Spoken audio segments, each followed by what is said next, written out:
The author of the new book, where that excerpt about Lilibet's name being a controversy and making the Queen mad, is doing the rounds on TV. And let's just say we are backtracking a bit. What's the truth? Was she supportive? Did she say, yes, it's okay? Was she honoured? Was she touched? The rabbi, which I've alluded to in my book, wasn't to do with the actual naming of the child. She adores Harry, she adored Lilibet.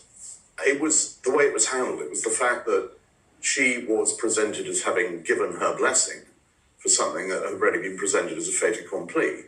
And the one thing you don't do with the Queen is put words in her mouth. She's always been extremely, she was always very clear about, I did this, but I didn't do that. And I always remember once she had been told that she'd been handed a speech and it began, I'm very glad to be back in Birmingham. And she crossed out the word very because she said, I'm glad to be back. But she thought it smacked of insincerity. She absolutely, her words were very, very careful. And so when Harry and Meghan's lawyers were effectively dragooning the palace and supporting their version of events, it's like, no.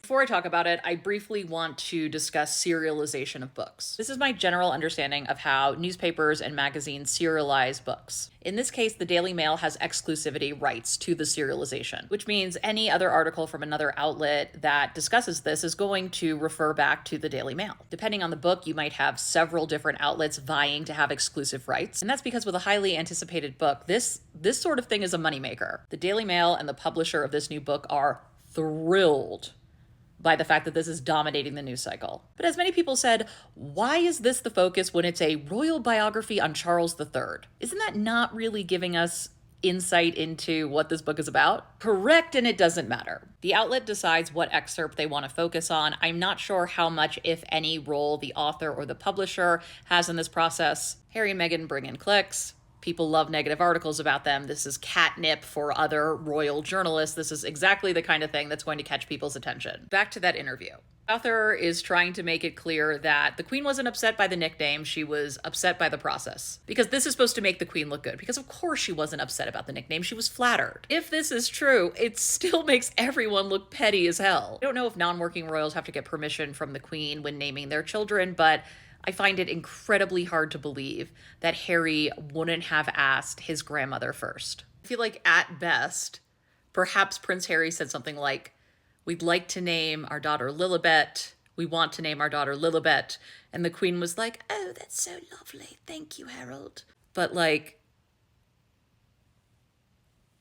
I'm sorry, what are we doing here? According to this Daily Mail article from June 2021, this has been a discussion for a long time, way before Meghan came into the picture. But also, if she was honored by the name selection, why would anyone be mad about the way it was positioned? She wasn't theoretically going to say no. Again, I don't buy this series of events, but also it is not making anyone look better. You have now brought a toddler into this, which is really gross. Daily Mail also cited a different royal biography in November 2022 that said the Queen took Harry and Meghan naming their daughter Lilibet as a compliment. Here's another one. While this argument is silly and petty to some people, it's exactly the kind of thing that the intended audience of this book will gobble up.